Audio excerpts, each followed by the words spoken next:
I hadn't slept in 41 hours the night the world ended. And the worst part is, I wasn't even trying to stay awake. That's the thing nobody wants to hear. They want a story about instinct, about some primal alarm that fired in the back of my skull and told me to keep my eyes open. But the truth is smaller than that and uglier. I was behind the register at a Chevron station on Route 26 outside Sandy, Oregon, scratching a rash on my left wrist and reading the same paragraph of a water-damaged paperback for the third time because the words kept sliding off my brain like oil. That's what 41 hours does. It doesn't make you sharp. It makes you translucent. You're there, but barely. My name is June Caulfield. I was 34, recently separated, and working the graveyard shift at a gas station I couldn't afford to quit because my COBRA payment was due in 9 days, and my prescription for Zolpidem cost more without insurance than my weekly take-home. Insomnia isn't dramatic from the inside. It's not wide eyes and racing thoughts. It's a low-grade hum in your nervous system, like a fluorescent tube that won't fully catch. And it had been my problem for 11 years, since before the marriage and after the miscarriage. And through every failed medication, my GP rotated through like a jukebox of chemical guesses. 41 hours was not my record. My record was 58 in 2021, and it ended with a nosebleed in a Fred Meyer bathroom and a woman I didn't know calling 911. The point is that I wasn't vigilant. I was broken in the specific way I'd been broken for over a decade, and the brokenness happened to land on a Thursday. Thursday, September 14th. The station was empty. It was 3:47 a.m. The cooler compressor was cycling loud enough to cover most outside sounds, which is why I didn't hear the car pull in until the headlights swept across the candy aisle and a man in a green Subaru Outback rolled up to pump 3. I watched him on the monitor. He didn't get out. He sat behind the wheel for 2 full minutes, engine running, and then the driver door opened and he stepped onto the concrete and immediately sat down. Not fell. Sat, like someone had told him to. He stayed there cross-legged beside his car with the nozzle hanging from the pump above him, and his chin dropped to his chest, and he was asleep. I'd seen people nod off at pumps before. Truck drivers, usually, or college kids coming back from Portland. I hit the intercom and said, "Sir, you can't sleep out there." Static on my end. Nothing on his. I said it twice more and then pulled on my vest and walked out through the side door. The air was September cool, that particular Oregon smell of wet bark and distant chimney smoke. And the man was breathing in a way that I noticed before I noticed anything else. It was too deep. Not snoring, not labored, but deep in a way that sounded mechanical, like a bellows being worked by someone who'd never seen lungs before. I said, "Hey," and touched his shoulder. His head came up, and his eyes were open. They were open, and they were looking at me, and they were completely absent. Not glassy, not drugged, absent. Like the face was a house, and the tenants had moved out 15 minutes ago and left the lights on. He made a sound, a single, short exhalation through his teeth. And then he stood up with a smoothness that didn't match the way he'd collapsed. And he walked past me, past the pumps, across the lot, and into the tree line at the south edge of the property. He left the Subaru running, the nozzle still in the cradle, the door open, the dome light burning into the dark. I stood there for 10 seconds. Then I went back inside, locked the side door, and wrote it up in the shift log as a customer departure without purchase. I didn't call anyone. I didn't check the tree line. I went back to my book and my rash and my 41 hours of dissolving consciousness. And the fluorescent tubes kept buzzing overhead, and the cooler compressor kept cycling. and nothing happened for another 22 minutes. Then everything happened.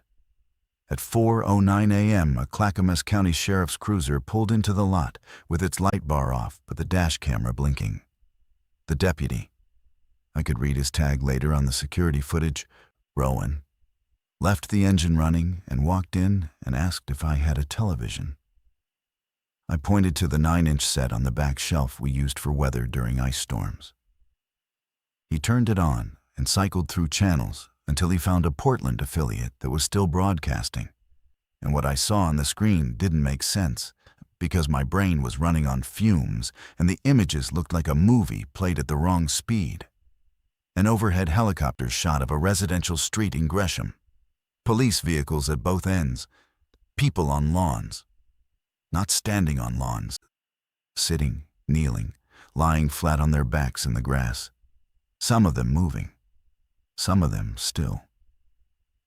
The anchor was talking in the clipped monotone of someone reading copy that they didn't write fast enough to understand.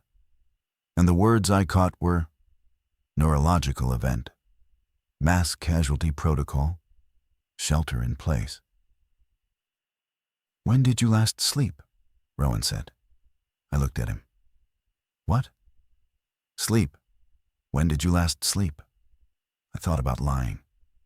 Insomnia carries a stigma, even at the tail end of the world, and I'd spent years learning to perform rested for bosses and doctors, and my ex-husband, who once told me that if I just put the phone down and tried harder, I'd sleep fine. But something in the deputy's face stopped me. He wasn't asking the way a doctor asks. He was asking the way a person asks when the answer is going to determine what happens next. "Wednesday morning," I said. I slept maybe 3 hours Tuesday night into Wednesday. So, a day and a half. Almost 2 days. Rowan's shoulders dropped a 1/4 inch. Relief. "Don't sleep," he said. "Do not fall asleep."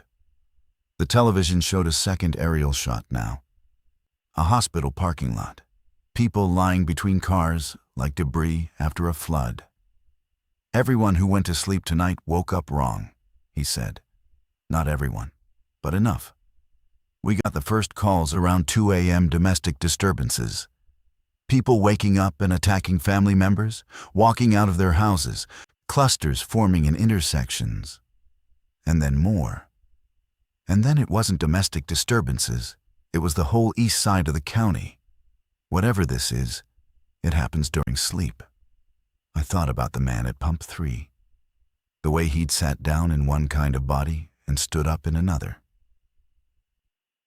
"I've been awake since Wednesday," I said again. And this time it sounded different.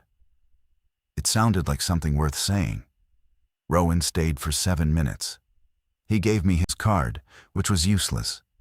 He told me to keep the doors locked and stay off the roads, which was obvious. He told me that there was a staging area being set up at a fire camp off Highway 26 near Welch's, which was not obvious, and which I wrote on the back of a receipt and put in my pocket. Then he got in his cruiser and pulled back onto the highway heading east, and the taillights shrank until they were just 2 red dots, and then they were nothing. I was alone again. The television was still on. The anchor had been replaced by a static emergency broadcast screen, white text on blue. I turned the volume down and stood behind the counter and felt my pulse in my wrists, both of them, steady and awake and entirely, pointlessly mine. At 4:31, a woman knocked on the glass door with the flat of both palms. She was in a bathrobe and slippers, and her hair was wet. She was crying in the way that means the crying has been going on for a long time and has moved past sound into a kind of mechanical leaking. I unlocked the door. "My husband won't wake up right," she said. Her name was Phoebe Crane. She lived in a rental a 1/4 mile up the mountain. Her husband, Dale, had gone to bed at 10 p.m. like always. And at 3 a.m., she'd woken to the sound of him standing in the hallway outside their daughter's room, breathing the way I'd heard the man at Pump 3 breathe. Deep, mechanical, absent. She'd said his name and he'd turned and looked at her with those empty house eyes. And she'd grabbed their daughter, Willa, age 6, still asleep in her arms, and run. Willa was asleep. I looked at the child in Phoebe's arms and felt something cold move through my chest. "When did she fall asleep?" I said. 8:30. She's been asleep the whole time. She's fine. She's just sleeping." "Phoebe," I said, "put her down." Phoebe didn't put her down. She held Willa tighter and backed up one step and said, "She's fine," in a voice that had stopped being a statement and become a barricade. And I knew that voice because I'd used it myself in a different life about a different thing, and I knew it didn't listen. "Okay," I said. "Okay, come in. Sit down." I locked the door behind them and turned the deadbolt and pulled the steel security gate across the front window. The gate was designed for robbery prevention, not containment. But it made a sound when it locked that felt heavier than it was. Phoebe sat in the plastic chair by the coffee station and held Willa against her chest and rocked. The girl's breathing was normal. I watched for 2 minutes while pretending to make coffee. Normal depth, normal rhythm, nothing mechanical, nothing bellows deep. Just a 6-year-old asleep in her mother's arms at 4 in the morning, which should have been the most ordinary thing in the world, and was now the most terrifying. "Were you asleep?" I asked Phoebe. "Before Dale woke you up?" "I don't." "Yes, I was asleep. I went to bed around midnight. I woke up because I heard him in the hall." "And you feel normal?" She stared at me. "My husband just tried to walk into my daughter's room like he didn't know who she was. I don't feel normal." "I mean, your body, your thoughts. Do you feel like yourself?" Phoebe considered this longer than the question deserved, and I could see her running an internal inventory, checking the architecture of her own cognition the way you'd check a house after an earthquake, looking for cracks. "Yes," she said finally. "I feel like myself." So sleep wasn't a guaranteed vector. Phoebe had slept. Willa had slept. Dale had slept. Only Dale had changed. The deputy's information was already incomplete, or the mechanism was selective in a way nobody understood yet. And I was standing in a gas station trying to do epidemiology with a sample size of 4 on no sleep and no authority. And no training beyond a 2-year community college certificate in bookkeeping that I'd never once used. At 4:58, the power went out. Not a flicker, not a brownout. A clean, sharp severance, like someone had pulled the plug on the whole mountain. The cooler compressor stopped. The fluorescent tubes died. The television went black. The only light left was the green glow of the emergency exit sign running on battery backup, and the faint gray suggestion of pre-dawn through the window gate. Willa woke up. I watched it happen in the green light. The girl's eyes opened. She lifted her head from Phoebe's shoulder and looked around the dark gas station with the bewildered clarity of a child who doesn't yet know what she's supposed to be afraid of. "Mommy, where are we?" "We're at the gas station, baby. We're okay." "Where's Daddy?" Phoebe didn't answer. Willa looked at me. I looked back. Her eyes were her eyes. Present. Full.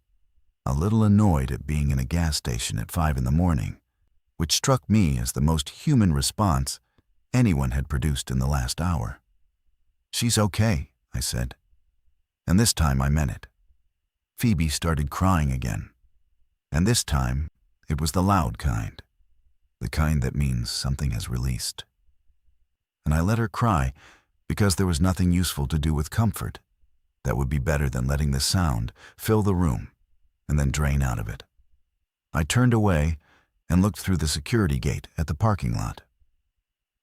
Dawn was coming in gray and cold, and in the new light I could see 3 people standing at the far edge of the lot where the asphalt met the tree line.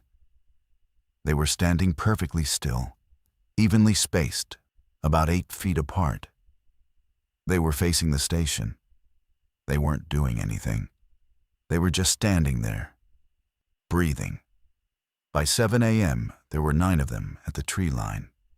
Still spaced, still breathing, still watching without watching.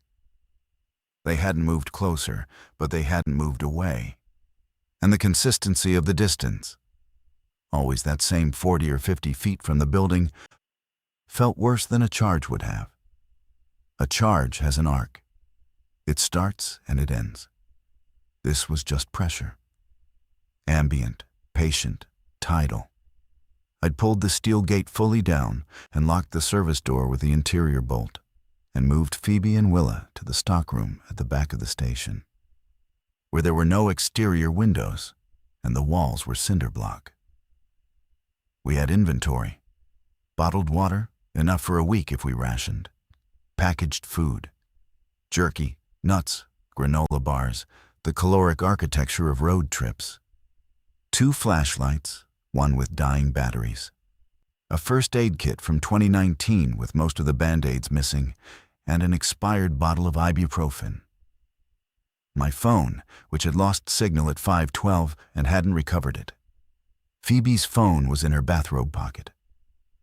Dead battery. She'd left the house with her daughter and nothing else. "What are they doing?" Phoebe asked. She hadn't looked through the gate since the third one appeared. She'd moved to the stockroom and stayed there, Willa in her lap, her back against a stack of motor oil cases. "Standing," I said. "Just standing?" "Just standing."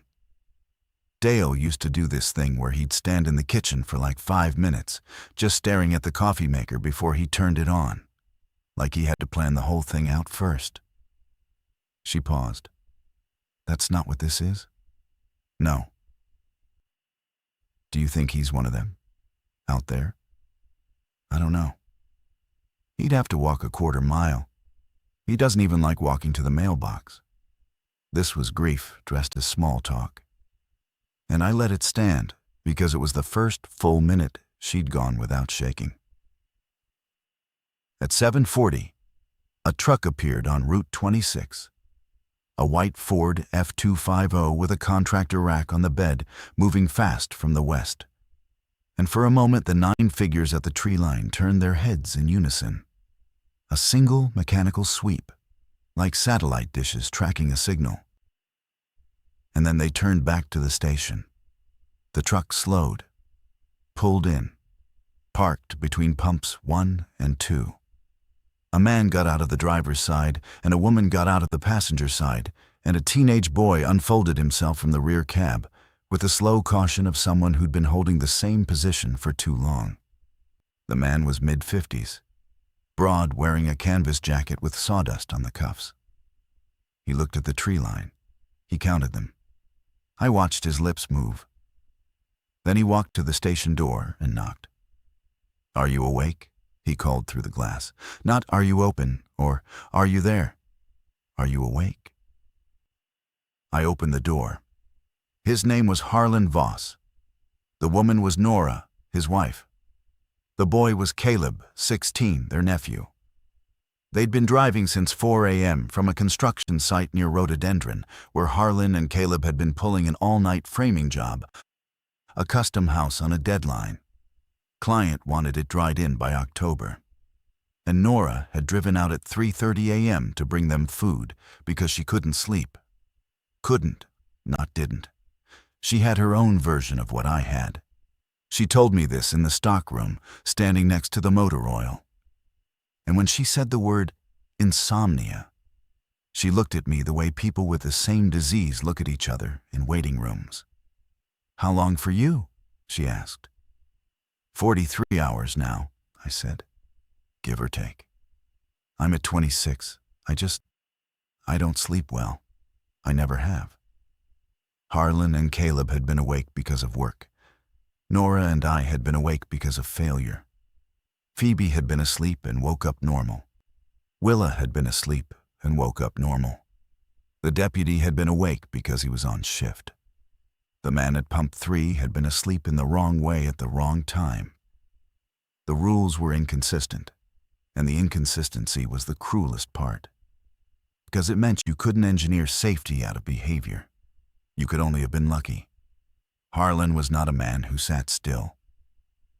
Within 10 minutes, he'd assessed the stockroom, inventoried the food and water, checked every exit, and begun dragging the steel magazine rack across the front door as a secondary barrier. He did all of this without asking permission and without narrating his plan. And I recognized the type, the man who manages fear by managing space. And I knew it would be useful right up until the moment it wasn't. "The fire camp," I said. "Off 26, near Welsh's. A deputy told me there's a staging area." Harlan shook his head. "We came from that direction. Roads blocked at milepost 39. 3 cars sideways across both lanes. Drivers still in them. Not crashed. Parked. Parked by people who aren't people anymore. Like they were told to seal the road, and they did. The organized spacing, the synchronized head turn, the blockade. The word I was avoiding was the word everyone was avoiding. But Caleb said it anyway, standing in the door of the stockroom with a bag of peanuts in his hand. "They're coordinating," he said. "Whatever's wrong with them, they're talking to each other somehow." Nobody contradicted him. The morning passed in the strange domestic choreography of strangers trapped in a small room, trying not to touch each other's fear. Phoebe fed Willa peanut butter crackers and sang something quiet that I couldn't make out. Nora sat on an upturned crate and braided her hair with the focused intensity of someone who needed her hands to be doing something or they'd shake. Harlan checked the tree line every 15 minutes, with the discipline of a man who had replaced his watch with a threat. Caleb sat cross-legged on the floor with his uncle's truck manual open in his lap, not reading it, just turning pages. I stood behind the counter because it was where I'd stood for 9 months of overnight shifts, and because the body has its own idea of where safety lives. The figures at the tree line had grown to 14. They still hadn't moved closer. They still breathed in that deep bellows rhythm that I could hear faintly through the walls when the stockroom was quiet. A slow collective respiration that sounded less like breathing and more like waiting. At 11:15, Caleb came out of the stockroom and stood next to me behind the counter and said, "You look like you're going to fall over." "I'm fine." "You're not fine. You're swaying. You've been awake for, what, 2 days? I've done longer." He looked at me with the particular bluntness of a 16-year-old who hasn't learned to pad honesty with social insulation. "If you fall asleep, what happens?" "I don't know. But the deputy said sleep is the thing, the vector, whatever." The deputy was guessing. Phoebe slept. Willa slept. They're fine. Some people are fine. Some people aren't. You want to test it? I didn't. That was the answer I couldn't say out loud because it would reveal the shape of my terror, which was not the rational fear of a known mechanism, but the irrational superstition of a person who had always been betrayed by sleep, who had spent 11 years begging her body to do the one thing that now might destroy her, and who had finally found a world where her disorder was the correct setting. I was afraid to sleep because I'd always been afraid to sleep, and the outbreak had simply given the fear a reason that other people could understand. "I'll stay awake," I said. "For how long?" "As long as I can." Caleb didn't push it. He went back to the stockroom, and I heard him tell Harlan that the gas station lady was running on empty. And Harlan said something low that I couldn't catch, and then it was quiet again. At 1:30 p.m., one of the figures at the tree line broke formation. A woman, middle-aged, in a nightgown that had been white and was now gray with dew and dirt. She walked toward the station with the same smooth, mechanical gait I'd seen from the man at pump 3, not stumbling. not lurching, but moving with an efficiency that had nothing wasted in it, like a body being operated by someone who'd read the manual but had never lived in one. She walked to the front door and stopped. She pressed both palms flat against the glass, exactly as Phoebe had done 3 hours earlier. And the mirroring of the gesture was the thing that broke something in my chest. She stood there with her palms on the glass, and her breath fogging a small circle, and her eyes looking through me in a way that was somehow worse than looking at me. And then she opened her mouth and made a sound. Not a moan, not a growl, a tone. A sustained, mid-register tone, like a tuning fork struck once and held. And it carried through the glass and the steel gate and the walls and settled into my molars. Phoebe came out of the stockroom. She looked at the woman through the gate. "That's Dana Torrance," she said. "She teaches 4th grade at Furwood. Willa had her last year." The tone stopped. Dana Torrance stood with her palms on the glass for another 30 seconds, and then she turned and walked back to the tree line and resumed her position, and the spacing adjusted around her like a formation closing a gap. "They're mapping us," Caleb said from the stockroom doorway. "She came up to see who's inside. Now she knows." "She can't know. She's not. She's not thinking. She's not thinking the way we think. She's thinking some other way." He was 16, and he was right, and I hated both of those things equally. At 3 p.m., I made the decision to leave. Not because the station had failed, but because the station was succeeding too well. It was sealed. It was stocked. It had walls and locks and the specific illusion of permanence that makes people unpack. And the figures at the tree line had grown to 19. And they had started breathing in unison, a visible, synchronized expansion of chests that I could see through the gate when the light was right. And whatever intelligence was organizing them was not losing interest. "Welch's is east and the road is blocked," I said, standing in the stockroom with the overhead battery light making everyone's face the same shade of green. "But there's a Forest Service road 3 miles west. FS 2618. It cuts south through the drainage and connects to Highway 224 near Estacada. If 224 is still open, we can make it to a population center. Sandy, boring, somewhere with a National Guard presence." "You know this road?" Harlan asked. "I've driven it, twice. It's single-lane gravel and it washes out every spring. But it's September." "In my truck." "In your truck." Harlan looked at Nora. Nora looked at the ceiling. Phoebe held Willa against her shoulder and said nothing. Caleb was already standing. "The things at the tree line are on the east side," Caleb said. "If we pull out heading west, we put the building between us and them for the first 100 yards. He'd been mapping the geometry while the rest of us were managing the fear. I looked at him and recalibrated.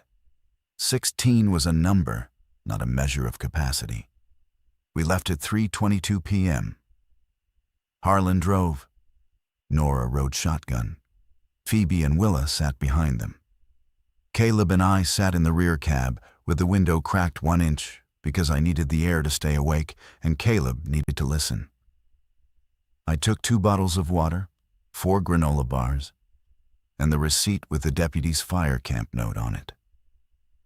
I left the rest of the inventory on the counter with the front door unlocked. I don't know why. I'd spent 9 months guarding that inventory for a franchise owner in Beaverton who'd never visited the station and who was, statistically, probably standing in a tree line somewhere breathing in rhythm with strangers. Leaving the door unlocked felt like the first thing I'd done in years that wasn't maintenance of someone else's property. The 19 figures at the tree line turned their heads as the truck passed. That synchronized sweep. Satellite dishes. They did not follow. FS 2618 was where I remembered it. A gravel turnoff marked with a brown Forest Service placard that was half obscured by blackberry brambles. Harlan took the turn without slowing, and the truck bounced onto the washboard surface, and the forest closed in on both sides. Douglas fir and western red cedar tall enough to block the sky. And for the first 3 miles, it was just road noise and engine noise, and Willa asking Phoebe if they were going home soon, and Phoebe saying, "Not yet, baby," with the practiced deflection of a parent who has stopped knowing the answer. Mile 4 was where it changed.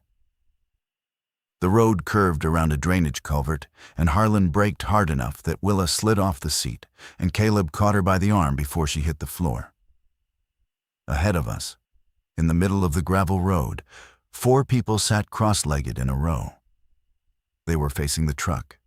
They were evenly spaced. They were breathing. "Back up," I said. Harlan was already shifting to reverse when Caleb said, "Wait," and pointed through the rear window. Behind us, at the curve we'd just rounded, 3 more had emerged from the tree line, standing, spaced, blocking the retreat.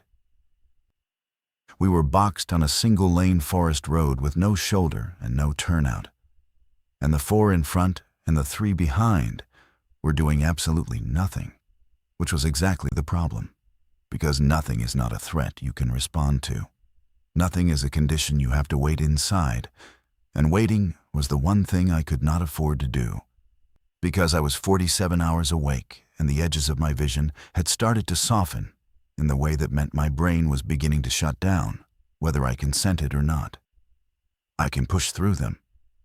Harlan's hands were tight on the wheel, knuckles pale. He was measuring the gap between the seated figures. "They're sitting. I've got 3 tons of truck. I just drive." Harlan. Nora's voice was the specific frequency of a wife who has spent 30 years calibrating one word to carry the weight of an entire argument. "They're not getting up. They're just sitting there." "Those are people." "Those are not people anymore, Nora." Phoebe had Willa's face pressed against her chest, covering the girl's ears. Caleb was looking out the side window at the trees, and I watched him do something I hadn't expected. He rolled the window down 2 inches more and listened. Not to the people, to the forest. "There's water," he said. "Running water, close. This drainage. If there's a creek bed, it goes downhill. Downhill is south. South is 224. On foot," I said. "On foot. Through the trees. They're on the road. They set up on the road. I haven't seen one in the forest yet." Harlan shook his head. "We stay in the truck. The truck is armor." "The truck is a box on a road they've already sealed," Caleb said. "We sit here long enough. More come. That's the pattern. They accumulate." He was right again. The number at the gas station tree line had grown from 3 to 19 in 10 hours. Whatever system organized them favored patience and density. They didn't charge, they gathered. "How far to 224? Nora asked. 3 miles, maybe 4. Downhill through drainage, rough terrain. With a 6-year-old. "I can carry her," Harlan said, and the fact that his objection reversed in the same breath he made, it told me he'd already done the math and arrived at the same answer Caleb had. The truck was a trap. The road was a trap. The only thing that wasn't a trap yet was the space between the trees, and we had no way of knowing how long that would last. We left the truck at 4:10 p.m. Harlan carried Willa on his back, her arms around his neck, her legs around his waist. Phoebe walked behind him. Nora walked behind her. Caleb went first because he was the one who'd heard the water. I went last because I was the slowest, and because someone had to watch the rear, and because I didn't trust my legs to keep pace, and didn't want anyone to see when they started failing. The forest floor was a wreck of fallen timber and sword fern and moss-covered basalt that turned under your feet when you stepped wrong. Caleb found the creek within 100 yards, a shin-deep channel of cold water running over smooth stones, steep enough that you could feel the gradient pulling you south. We walked in the water because it was clearer than the forest floor and because Caleb reasoned, without evidence but with a logic I couldn't argue against, that the sound and movement of the stream might mask our passage better than the silence of dry ground. The cold was immediate and total. It entered through my shoes and my ankles and climbed my shins and settled into my knees with a deep, mineral ache that paradoxically did more for my alertness than any amount of caffeine could have. 47 hours without sleep, and it was the Cascade snowmelt that kept me present. My body, which had spent 11 years refusing the one thing every doctor told me it needed, now ran on ice water and adrenaline and the specific fear that if I sat down, I would not get up. We walked for an hour without speaking. The creek descended through a narrow ravine with fern walls high enough to block sight lines in both directions, which was both shelter and blindness. Harlan moved with the steady, load-bearing gait of a man accustomed to carrying weight up scaffolding. And Willa had fallen asleep again on his back, her face against his neck. And every time I looked at her sleeping, I felt the same cold thing in my chest that I'd felt at the gas station. Phoebe saw me looking. "She's fine," she said quietly, without turning around. "I know. You keep watching her. I keep watching everyone." This was true, and it was a deflection, and she knew both things and let it stand, because the creek bed was narrowing and the footing was getting worse, and there was only room for one fear at a time. At 5:30, we emerged from the ravine into a wider valley where the creek joined a larger stream, and the forest opened enough that we could see the sky for the first time in an hour. It was still daylight, but the September sun was dropping toward the ridge to the west, and the light had gone gold and long-shadowed in that way that means you have 2 hours before decisions become harder. Caleb stopped. He was standing in the stream looking south, and I followed his sight line and saw what he saw.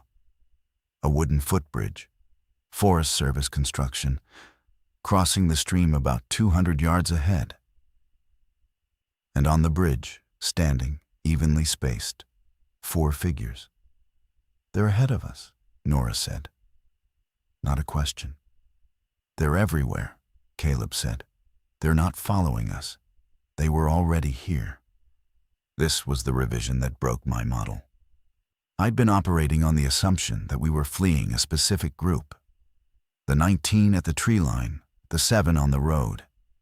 Caleb was telling me something different. He was telling me that the infected weren't pursuing. They were distributed. They were already positioned across the landscape in some pattern we couldn't see from ground level. And every route we chose would intersect with them because they weren't reacting to us.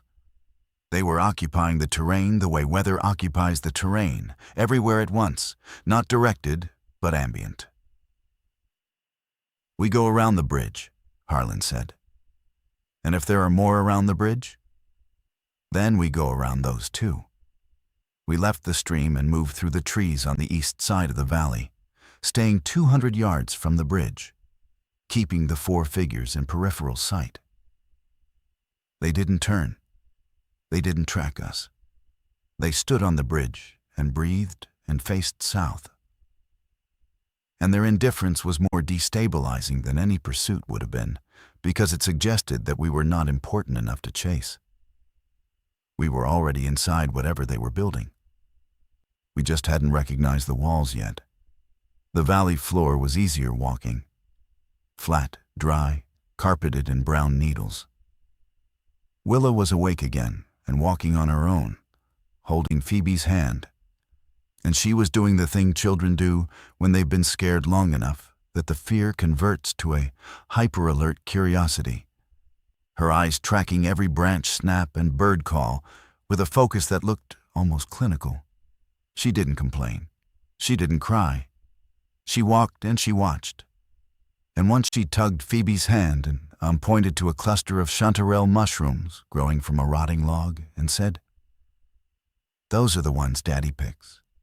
And Phoebe said, "Yes, baby," and kept walking. And the sentence hung in the air behind us, like a flag on a grave. At 6:15, we found the house. Or, more accurately, the house found us. A Forest Service seasonal cabin set back from the stream on a flat bench of ground, green corrugated metal roof, plywood shutters over the windows, padlocked front door. Off-grid, unoccupied. Harlan had the padlock off in 4 minutes, with a pry bar from his jacket pocket. Contractors carry tools the way doctors carry pens, reflexively, one always on the body, and the door swung open onto a single room that smelled like cedar dust and mouse droppings and the particular staleness of a building that hadn't been opened since spring. A wood stove in the corner, a folding cot, a table with 2 chairs, a hand pump well on the kitchen counter that, when Caleb worked it for 30 seconds, produced brown water, then clear water, then a flow steady enough to fill a pot. No electricity, no radio, no phone. A kerosene lantern on a hook by the door with a 1/4 inch of fuel in the reservoir. "One night," Harlan said. "We rest. We leave at first light." I looked at the cot. It was the first horizontal surface I'd been near in 49 hours, and my body responded to it with a hunger that was physical and total. A gravitational pull in my bones that said, "Lie down, lie down, lie down," and I stepped back from it as if it were the edge of a cliff. "I'll take watch," I said. "You need to sleep," Nora said. "I'll take watch." Nora held my gaze for 3 seconds. She understood. She was an insomniac too, and she knew the difference between choosing not to sleep and being unable to sleep and being afraid to sleep. And she could see which one I was, and she didn't argue. She just nodded. The others slept. Harlan on the cot, Nora on the floor with a folded jacket under her head. Phoebe in the corner with Willa curled against her, both of them wrapped in a dusty wool blanket from the cabin's only shelf. Caleb sat in one of the chairs with his arms crossed and his chin on his chest and was out within minutes. The teenage body's absolute allegiance to unconsciousness overriding every conscious fear. I sat on the cabin's front step with the door open behind me and the kerosene lantern off, and the dark pressing in from every direction. The stream was audible but not visible. The trees were shapes without detail. The sky was clear, and the stars were brighter than I'd ever seen them because there were no competing lights anywhere. No Portland glow on the horizon, no highway headlights, no porch lights or security floods. The grid was down, or the grid was empty, and either way, the darkness was total and ancient and mine. 50 hours awake. The hallucinations started around hour 48. Not dramatic ones, not visions, just small corruptions at the periphery. A branch that moved when the wind didn't. A shadow that had weight. A sound that might have been a voice, or might have been the stream, or might have been my own auditory cortex misfiring. I knew what they were. I'd had them before, in the worst stretches. And the trick was not to engage them. Don't turn your head. Don't follow the movement. Accept the corruption and keep your focus on the thing in front of you that you know is real. The thing in front of me that I knew was real was the dark, and the stream, and the cold air on my face, and the 5 people breathing inside the cabin behind me, and the fact that I was the only thing between them and whatever was out there in the trees, breathing differently. At 11 p.m., I heard a tone. The same tone, mid-register, sustained, resonant, coming from the south, from the direction of the bridge. It lasted 5 seconds and then stopped. And then another one started from the east, a slightly different pitch, and then another from the northwest. And they overlapped into something that was not music and not language, but was organized, was patterned, was intentional in a way that made my stomach tighten. Because intentionality means intelligence, and intelligence means adaptation. And adaptation means whatever they were doing tonight would be more sophisticated than what they did today. The tones lasted 4 minutes and then stopped simultaneously. Silence. The stream. My breathing. Then nothing until 2 a.m., when Caleb appeared in the doorway and said, "My turn." "I'm fine." "You're talking to yourself." I hadn't realized I was. What am I saying? Numbers. You're counting something. I had been. I'd been counting the seconds between tones, or the seconds since the tones stopped, or the seconds since I'd last blinked. I wasn't sure which. The counting was an autonomic function, a system my brain had spun up to keep itself running, like an engine idling in neutral. "Go inside," Caleb said. "Sit in the chair. You don't have to sleep. Just sit. If I sit, I'll sleep." "Then sleep." "I can't." He looked at me for a long time. In the dark, I couldn't see his expression, but I could see his posture.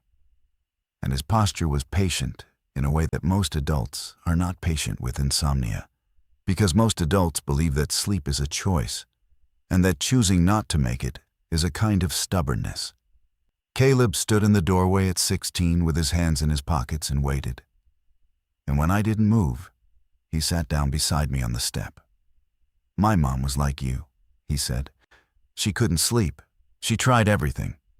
She used to walk the house at night and check the locks over and over. And my dad would tell her to just relax, and she'd look at him like he'd told her to just stop bleeding. She died 2 years ago, not from the insomnia, cancer. But she was awake for a lot of it at the end. She said the worst part wasn't the pain. It was that everyone else could leave. They could close their eyes and go somewhere else. And she had to stay." I didn't say anything. The stream ran. The stars held. "You don't have to stay tonight," he said. "I'm here. I slept. I'm good." I went inside. I sat in the chair. I put my arms on the table and my head on my arms. And I closed my eyes. And the fear was there. Enormous. Formless. The old fear wearing a new mask, and behind it was the exhaustion that had been chasing me for 50 hours. And behind that was the deeper exhaustion that had been chasing me for 11 years. And I let it catch me. I woke up in the chair with my face stuck to my forearm, and a line of dried saliva on the table, and the gray light of early morning pressing through the cabin's open door. I was sitting up before I knew I was awake. Hands flat on the table, pulse slamming, checking my own mind the way Phoebe had checked hers at the gas station. Running the inventory, testing the architecture. My name is June Caulfield. I'm 34. I work at a gas station. I didn't sleep for 50 hours, and then I did. It's Friday. No, Saturday, September 16th. I'm in a Forest Service cabin. There are 5 other people. I felt like myself. I felt worse than I'd felt in years. Headache like a belt cinched around my temples, nausea sitting low in my throat. A full body ache that belonged to someone who'd walked 4 miles in a cold stream on no rest. But I felt like myself. The thoughts connected. The words came when I reached for them. The room was the room. Caleb was still on the front step. Harlan was standing behind him, looking south. Nora was packing the last of the granola bars into a plastic bag from the cabin shelf. Phoebe and Willa were at the hand pump. Willa drinking from cupped hands while Phoebe pumped. And the domesticity of the scene, the ordinariness of a child drinking water in the morning, produced an emotion I wasn't prepared for and had to swallow before it reached my face. "What time is it?" I said. 7:10, Harlan said. He was wearing a watch. Of course he was. "You slept 3 hours. Anything happen?" Tones at 4 a.m., same as what Caleb described. 4 minutes, different directions, then quiet. And the bridge? Still occupied. 3 hours. I'd slept 3 hours, and I was still myself. The deputy's theory, that sleep was the vector, was wrong, or it was right only for that first night, or it was right only for certain people. And I had no way of knowing which without a controlled experiment. I had no ability or willingness to run. What I knew was this: I slept, and I woke up, and I was June. That was all the data I had. And it was enough to make the fear smaller. Not gone, but smaller. From a wall to a stone I could carry. We left the cabin at 7:30. Harlan wanted to push south through the valley to reach 224. Caleb wanted to climb the ridge to the east and get elevation for a visual survey. The disagreement lasted 90 seconds before Nora ended it by saying, "We don't know what's south. We know what's down here. Let's go see what's up there."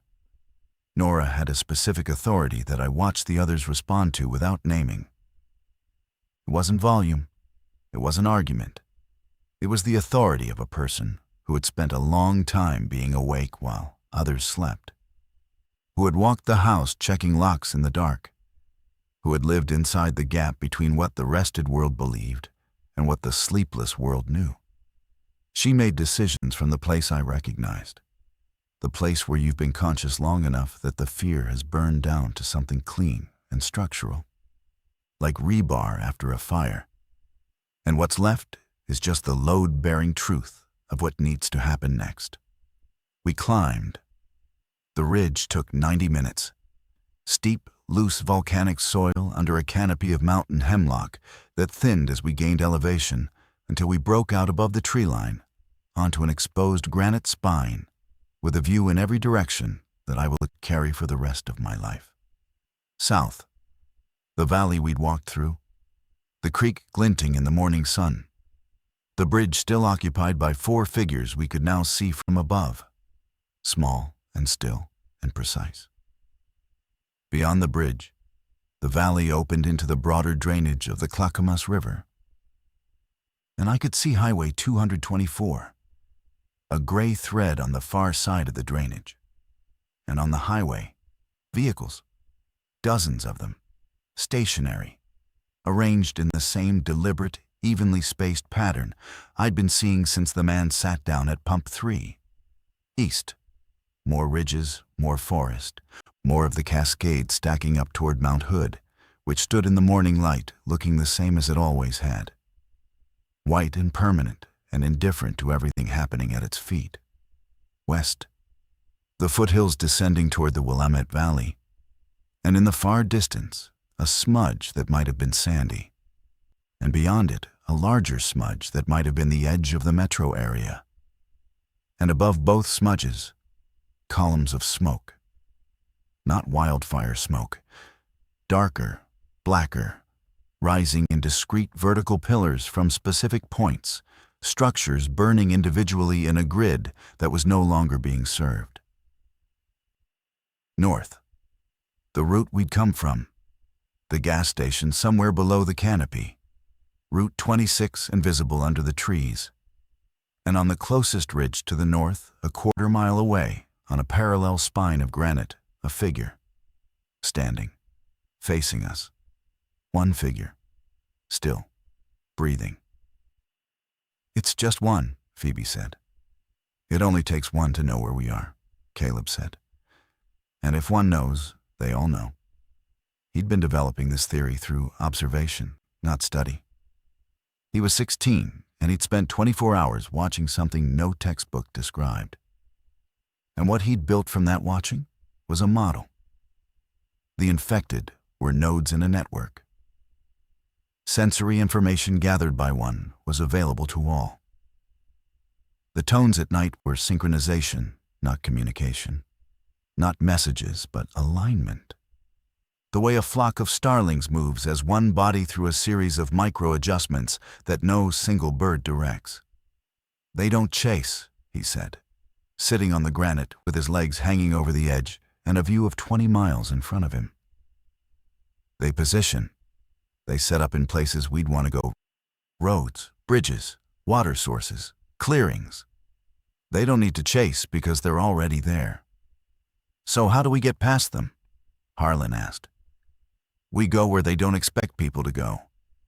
Which is where? Caleb pointed east, not toward the valley, not toward the highway, toward the Cascade Crest, the high volcanic ridgeline that ran north-south like a spine, treeless and exposed and cold and inhospitable and empty. Nobody goes up there on foot in September without gear, he said. There's no road, no water source, no shelter, so they won't be positioned on it. It's too useless. It's too useless for us, too, Harlan said. It's useless for comfort. It's not useless for transit. We follow the crest south for 6-7 miles. We come down on the other side near Detroit Lake. There's a ranger station there, maybe a Forest Service presence, maybe guard units if they've gotten that far. And we stay above them the whole way. Willa said, I can walk. She said it to no one and to everyone, looking up at the ridge with her chin raised. And the sentence was so plain and so brave that Nora reached down and put a hand on the girl's head and left it there. I looked east. The crest was visible. A jagged line of rock and scree above the hemlock, exposed to wind and weather, a place designed for nothing but passage. It would take a full day. We had limited water. We had no shelter. I was running on 3 hours of sleep after 50 hours without. And the headache was a permanent resident behind my eyes. And my ankles were swollen from the stream walk. And every cell in my body was bargaining for rest. But the valley was occupied. The highway was sealed. The bridge was held. The roads were architecture now, infected architecture. A network of positions that didn't need to move because the geography did the work for them. The only space they hadn't claimed was the space that had no value. Okay, I said. We go up. We reached the crest at 1 p.m. The wind hit us like a door opening onto a different world. Cold, constant, aggressive, carrying the smell of snow from the higher peaks to the north. The ridge was bare volcanic rock, sharp-edged and unstable, with patches of ice in the shadows where the sun hadn't reached. The sky was enormous. The world below us looked like a relief map, green and gray and creased with drainages. And from up here you could see the pattern that was invisible from the ground. They were everywhere. Not clustered, not random, but distributed. Standing figures on roads and bridges and clearings and ridgetops, spaced across the landscape in a grid that was too regular to be accidental and too vast to be directed by anything with a single mind. From the crest, looking south and west and north, I counted over 100 before I stopped counting because the number had passed the point of usefulness and entered the territory of despair. But the crest itself was empty. Caleb was right. The high ridge, useless for habitation, useless for observation of the valley roads that the infected had already claimed, was unoccupied. We walked south along it in a single file, Harlan leading with Willa on his back again because the footing was too dangerous for a 6-year-old. Nora behind him, Phoebe behind her, me behind Phoebe, Caleb in the rear. The wind was constant and loud enough to cover conversation, so we didn't speak. And the silence of the group was different from the silences before. Not fearful, not tense, but focused. The silence of people in transit who have accepted that the only direction is forward, and that forward is enough. At 3 p.m., we stopped in a shallow depression on the lee side of a rock outcrop. Out of the wind, the sun was warm, and the contrast between the exposed ridge and the sheltered hollow was so sharp that Willa laughed. She laughed, and the sound was so out of context that everyone stopped and looked at her. And she didn't notice because she was sitting in a warm patch of sunlight, and that was enough. Phoebe sat down next to her daughter, and Willa leaned against her and said, "I'm hungry." Phoebe gave her the last granola bar. Willa broke it in half and handed one piece back and said, "For Daddy, for when we find him." Phoebe took the half and put it in her bathrobe pocket and said, "For Daddy." And the words were a lie and a kindness and a grave marker all at once. And I turned away because some things are not improved by witness. Nora sat down beside me on the rock. "How's your head?" "Terrible. You should sleep again tonight." "I know. You slept 3 hours and you woke up.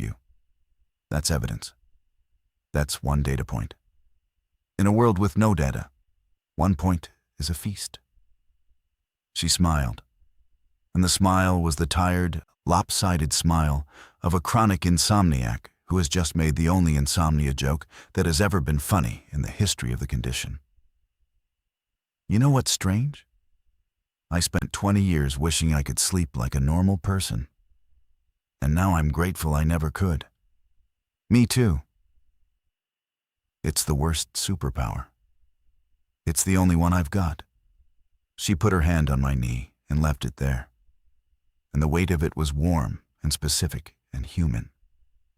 And I realized it was the first time anyone had touched me with intention and kindness since before my marriage ended. And the realization produced a feeling that I couldn't identify because I was too tired and too dehydrated and too overwhelmed to sort my own emotional inventory. So I just sat with it, unnamed and present. At 3:30, Caleb stood up and looked south and said, "Smoke." Not the black pillars from the metro. Different. Thin, gray, controlled. A campfire. Someone was burning a campfire 2 miles south of us, just below the crest on the eastern slope. And campfire means hands, and hands means human, and human, right now, meant the possibility of not being alone on this ridge with 6 granola bars and no shelter, and a 6-year-old carrying half a granola bar for a father she was never going to see again. We reached the smoke at 4:45 p.m. It was coming from a small flat shelf on the east side of the ridge, protected from the west wind by a wall of broken basalt. And on the shelf were 3 tents, a fire ring, a tarp strung between 2 rocks, and 7 people. They saw us before we reached them. A woman with a rifle stood up from behind the basalt wall and watched us approach for a full minute before she lowered the barrel and called something over her shoulder. The camp organized itself in the time it took us to cross the last 100 yards. People standing, moving, rearranging in a way that was practiced enough to suggest this wasn't the first time strangers had walked in from the ridge.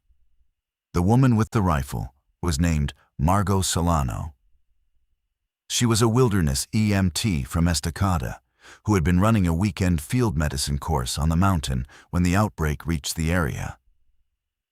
Her students, 5 of them, ranging from a retired postal worker named Dennis to a 22-year-old wildland firefighter named Kaya, had become her permanent group.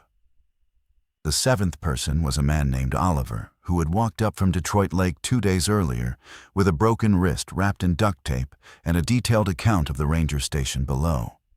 Abandoned, stripped, surrounded. "How long have you been awake?" Margot asked. She asked everyone. It was the first question, the only question that mattered before any other question could be asked. And I watched her check our eyes the way a border agent checks passports, not for identity, but for authenticity. "I slept last night," I said. 3 hours. I was awake for 50 hours before that. "And you woke up normal?" "I woke up myself." "The first night is the only one that matters," she said. "If you weren't converted Thursday night, you're clean, whatever it was. Airborne, waterborne, signal-based, we don't know. It was a single event, a pulse. If you were asleep during the pulse, there's roughly a 60% chance you turned. If you were awake, you're fine. Subsequent sleep doesn't trigger it. I stared at her. How do you know that? We have a radio. Kaya brought a NOAA unit from the fire cache at the trailhead. There's a military broadcast on loop. It's not much. Coordinates for staging areas, a few instructions. The 60% figure. They're calling it a neurological cascade event triggered by a specific atmospheric window between 1 a.m. and 4 a.m. Pacific on September 15th. Everyone who was conscious through that window is unaffected. Everyone who was asleep had a 60% chance. Phoebe said, I was asleep. And you're fine, 40%. You beat the odds. Willow was asleep. And she's fine. Kids under 8 had a lower conversion rate. They don't say why. Phoebe sat down on a rock and put her face in her hands, and the sound she made was not crying. It was something older and deeper. A sound from the bottom of the lungs that carried the weight of 48 hours of not knowing whether her daughter was a slow-motion bomb. And the release of that weight was not relief, because relief implies return to normal, and there was no normal left. It was just the sound of a specific fear being replaced by the general, enormous, permanent fear that would live behind everything from now on. I sat down too. Not because I chose to, because my legs stopped working. The 3 hours of sleep and the ridge walk and the altitude and the dehydration converged into a single moment of mechanical failure. And I sat on the volcanic rock and looked at the fire and felt the warmth on my face and thought, 60%. 60% of everyone who was sleeping. In a world where most people sleep between 1 and 4 a.m., that's 60% of almost everyone. Almost everyone. The staging area, I said. The military broadcast, where? Margot pointed southeast. Madras, 62 miles. They've set up a forward operating base at the airport. The broadcast says it's the closest consolidated safe zone for this sector. 62 miles. We've been planning a route. Down the east slope to the Metolius River corridor. Follow it north through the reservation to Madras. 4 days, maybe 5. Mostly low-elevation forest and ranch land on the east side. Drier, more open, and according to the broadcast, lower infected density east of the crest. The conversion rate in rural eastern Oregon was lower because fewer people were asleep in the window. Swing shifts, agricultural schedules, ranchers who wake up at 3 a.m. to irrigate. The mathematics of who happened to be awake during a 3-hour window. The randomness of survival determined not by character or preparation or fitness, but by insomnia and work schedules, and a baby that needed feeding, and a dog that barked at 2 a.m., and a nightmare that woke you at the wrong right moment. I had survived because my brain was broken in a way that 11 years of medicine couldn't fix. Phoebe had survived at 40% odds. Willa had survived at better odds. Harlan and Caleb had survived because a client wanted his house dried in by October. Nora had survived because she was married to a man who worked nights, and her own sleeplessness had made her drive to him with food at 3:30 in the morning. None of it was earned. All of it was arbitrary. And the weight of that arbitrariness, the knowledge that survival had nothing to do with being good or smart or prepared, and everything to do with whether your eyes were open during a window you didn't know was coming, was the heaviest thing I'd ever carried. Heavier than the insomnia, heavier than the divorce, heavier than the 50 hours and the stream and the ridge. We stayed with Margot's group that night. They had food. Not much, but more than we had. And Margot distributed it with the efficiency of a medic triaging supplies, allocating by need rather than arrival, giving Willa and Phoebe the largest portions without discussion. Harlan offered to take a watch shift, and was assigned the 2 a.m. to 5 a.m. slot alongside Dennis, who turned out to be a quiet, meticulous man who had spent 31 years delivering mail in Estacada and who treated the watch perimeter with the same route discipline he'd applied to his postal rounds. Caleb sat with Kaya by the fire, and they talked for 2 hours about the East Slope route. And I watched the 16-year-old and the 22-year-old bend over a topographic map that Kaya had pulled from the fire cache. And their conversation was so focused and so practical and so absent of the panic that had defined the last 48 hours that it produced in me a feeling I hadn't expected. Faith. Not religious faith. Structural faith. The belief that this particular assemblage of damaged, tired, arbitrary survivors could move 62 miles through an occupied landscape and reach a place where the word safe meant something, however provisional. I slept that night. I lay on the ground beside Nora on the east side of the fire with a borrowed space blanket over me and the rock still warm beneath my back and the stars overhead. And I closed my eyes. And the fear was there. The old familiar, the tenant who never leaves. But it was smaller now. It was a stone in my pocket, not a wall. I could carry it. I slept 5 hours. I woke up at dawn. I was myself. We left the Ridge Camp at 7 a.m. on Sunday, September 17th. 13 of us now. Margot's 7, our 6. Margot led. Caleb and Kaya navigated. Harlan carried Willa on the descents. Nora walked beside me. The east slope was different from the west. Drier, as Margot had said. More open. Ponderosa pine instead of Douglas fir. The trees spaced wider. The ground covered in brown needles and dry grass instead of fern and moss. The sky was bigger. The air was warmer. And the infected were fewer. We saw 3 in the first 5 miles, standing in a meadow a half-mile from our route, spaced in their grid, facing west. And they did not turn as we passed. We walked south and then east, descending through the transition zone between the wet Cascades and the dry plateau. And the landscape changed with every 1,000 feet of elevation we lost. And the change felt like crossing a border into a country that was the same country, but quieter, emptier, more willing to let us pass.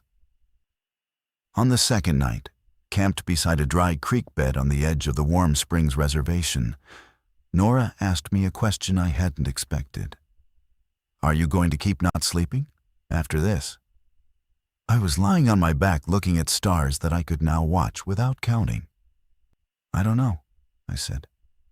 "I don't think I get to choose. I never did. But if you could, if someone offered you a pill that worked, that actually worked, and you could sleep 8 hours every night for the rest of your life, would you take it?" I thought about it. I thought about the 11 years and the medications and the marriage that ended, partly because my husband couldn't understand why I wouldn't just try harder, and the jobs I'd lost and the days I'd moved through like a ghost, translucent, barely there. I thought about the 50 hours that had saved my life.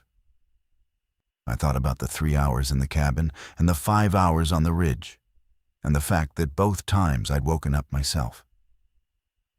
And the fear had gotten smaller each time. And maybe, eventually, if I kept testing it, the fear would become small enough to live with. "Yes," I said, "I'd take it." "Even knowing it might have killed you?" "It didn't kill me. Being awake didn't save me either. The timing saved me, the accident of it. I just happened to be broken in the right way on the right night." Nora was quiet for a long time. Then she said, "Maybe that's enough.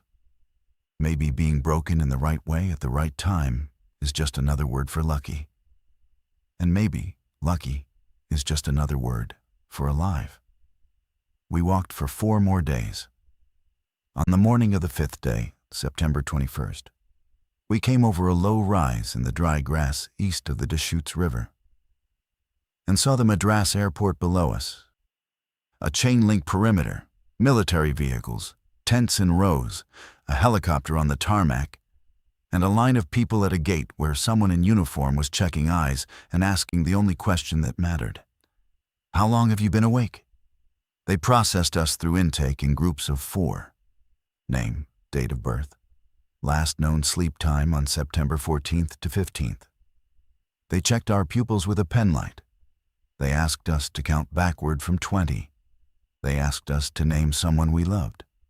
The questions were crude instruments, but they were the instruments that existed. And the woman administering them, a National Guard medic with bruised circles under her own eyes, performed them with the precision of someone who understood that the test mattered less than the act of being tested, the acknowledgement that you were here and you were you, and someone was willing to verify it. Willow went through the line holding Phoebe's hand. When the medic asked her to name someone she loved, she said, "Daddy." And then she said, "And Mommy." And then she said, "And June." And I heard it from 6 feet away because the line was close and the airport was quiet. And I looked at Phoebe, and Phoebe looked at me, and neither of us said anything because there was nothing to say that the girl hadn't already said. I sleep now, not well, not long, not the way the pamphlets describe and the medications promise and the rested world assumes is normal. I sleep the way I've always slept, in broken pieces, 3 hours here, 2 hours there, waking with my pulse elevated and my hands flat on whatever surface is beneath me, checking the architecture, running the inventory. But I sleep. And every time I wake up, I'm still June. And every time I'm still June, the stone in my pocket gets a little smaller. Not gone. I don't think it will ever be gone. But small enough to carry, small enough to hold in one hand while I do everything else with the other. That's enough. For now, that's enough.